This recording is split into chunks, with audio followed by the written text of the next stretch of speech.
జై ఆంధ్ర, భారత మాతాకి జై. అమ్మ వైఎస్ విజయమ్మ గారు, మీ కుటుంబ సభ్యులంతా కలిసి మీ కుమారుడు జగన్మోహన్ రెడ్డి గారు ఏదో మానసిక రుగ్మతతో బాధపడుతున్నట్లుంది, కొద్దిగా మెరుగైన వైద్యం చేయించండి. ఎందుకంటే భారతదేశంలో ఏ ముఖ్యమంత్రి చెయ్యని నీచ నికృష్టమైన పనులు మీ కొడుకు చేస్తున్నారు తల్లి. అమ్మ, మీ కొడుకును కొద్దిగా జాగ్రత్తగా మెరుగైన ట్రీట్మెంట్ చేయమని చెప్పి ఈ సందర్భంగా మీకు తెలియజేస్తున్నాం. అమ్మ, మేము ఈ విషయాలు మీకు ఎందుకు మీ దృష్టికి తేవాల్సి వస్తుందంటే, ఈరోజు భీమవరంలో జగనన్న విద్యా దీవెన పూర్తి ఫీజు రియంబర్స్మెంట్ పథకం ఆయన లాంచ్ చేస్తూ ప్రభుత్వ ఖర్చులతో చేస్తున్న సభది. ఎందుకంటే వైఎస్ఆర్సీపీ పార్టీ ఖర్చులతో చేస్తున్న సభ కాదు.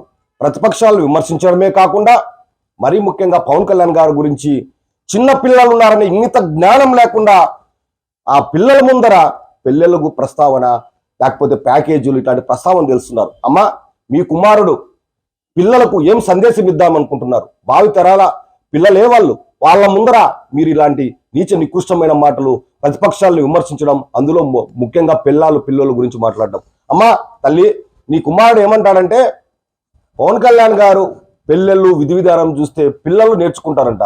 ఏం నీ కొడుకు కోడికత్తి డ్రామాలు నేర్చుకోలేదా? ఈ 4.5 సంవత్సరంలో రాష్ట్ర పిల్లలు ఎవరైనా నేర్చుకున్నారా? లేదంటే బాబాయిని గొడ్డల హత్యతో ఇంట్లో చంపేస్తే ఏమన్నా అటువంటివి ఏమన్నా రాష్ట్ర పిల్లలు ఏమన్నా ఈ 4.5 సంవత్సరాలు నేర్చుకున్నారా? తల్లి, జగన్మోహన్ రెడ్డి గారికి నేర్పించండి.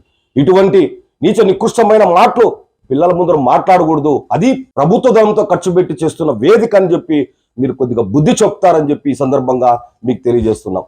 అయ్యా జగన్మోహన్ రెడ్డి గారు, మీరు ఈ 4.5 సంవత్సరంలో ఏం అభివృద్ధి చేశారు, ఎన్నికలకు ఏ విధంగా ముందుకు రావాలని మీరు చెప్పాలి. కానీ ఎంతసేపు పవన్ కళ్యాణ్ గారు 4.5 సంవత్సరం గడిపేస్తారు మీరు పవన్ కళ్యాణ్ గారి పిల్లాలో, లేకపోతే పవన్ కళ్యాణ్ గారి వ్యక్తిగత జీవితం గురించి మాట్లాడుతూ.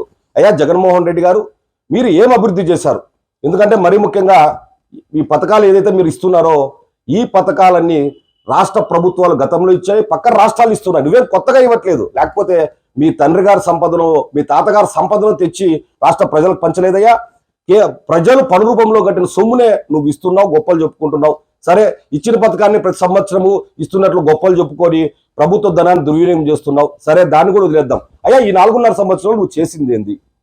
రాష్ట్రానికి నీ ప్రభుత్వ పాలన వల్ల ఒనగూడింది ఏమింది? అయ్యా, జలవనరులు ఉన్నాయి. పోలవరం దగ్గర నుంచి ఏ ప్రాజెక్ట్ అన్నా రాష్ట్రంలో ఈ 4.5 సంవత్సరంలో కంప్లీట్ అయిందా? తాగునీరు కానీ, వ్యవసాయానికి నీరు కానీ ఏమన్నా అందించావా? అయ్యా జగన్మోహన్ రెడ్డి గారు, ఎన్ని ఫ్యాక్టరీలు వచ్చాయి మన రాష్ట్రానికి? ఫ్యాక్టరీల వల్ల ఎంతమందికి ఉద్యోగాలు వచ్చాయి? అయ్యా, ఐటీ ఇండస్ట్రీస్ అన్ని ఏమైపోయినాయి?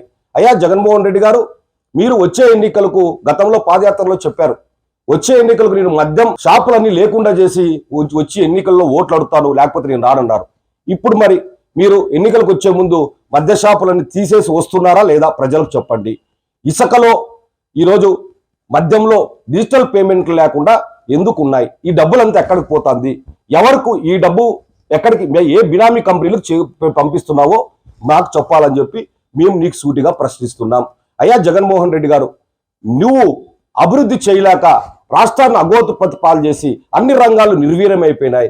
ఈ రోజు రాష్ట్రం పూర్తిగా అధోగతి పాలైపోయింది. ఈ రోజు నువ్వు వచ్చే ఎన్నికల్లో మొహం లేక నీవు చేసే అభివృద్ధి కార్యక్రమాలు ప్రజలకు తెలియజేయక కేవలం పవన్ కళ్యాణ్ గారిని 4.5 సంవత్సరాలు విమర్శించుకుంటూ కాలం గడిపేసింది వాస్తవమా కాదా? అయ్యా, ఉద్యోగస్తులకు సిపిఎస్ రద్దంటివి ఏం చేసినావు?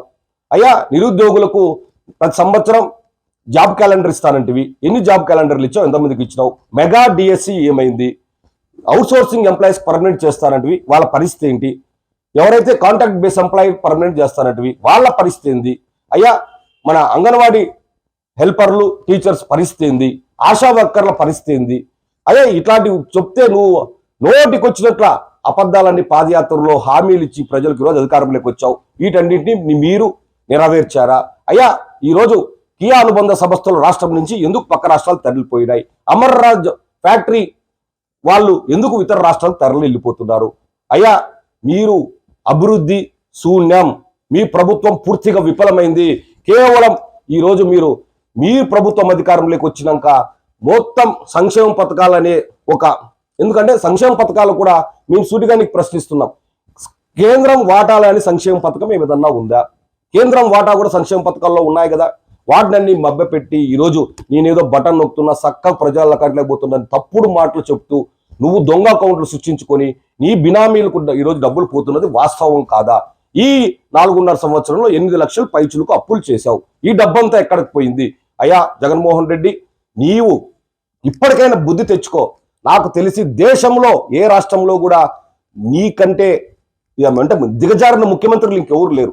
ఎందుకంటే కనీసం చిన్నపిల్లల సభల్లో కూడా ప్రతిపక్షాలను విమర్శించడమే తప్పైతే అందులో కూడా పిల్లలకి పిల్లల గురించి మాట్లాడతావేందయ్యా? అయ్యా గురిగింజ తను నలుపెరగదన్నట్లు నీకు కుటుంబం గురించి మాట్లాడితే మీ తలలు ఆడబెట్టుకుంటారు. ఎందుకంటే మాకు జనసేన తరఫున మా జనసేన అధ్యక్షులు శ్రీ పవన్ కళ్యాణ్ గారు మాకు సంస్కారం నేర్పారు. మేము మీ స్థాయికి దిగజారలేం, రాజ్యాంగ స్ఫూర్తికి విరుద్ధంగా మాట్లాడలేం.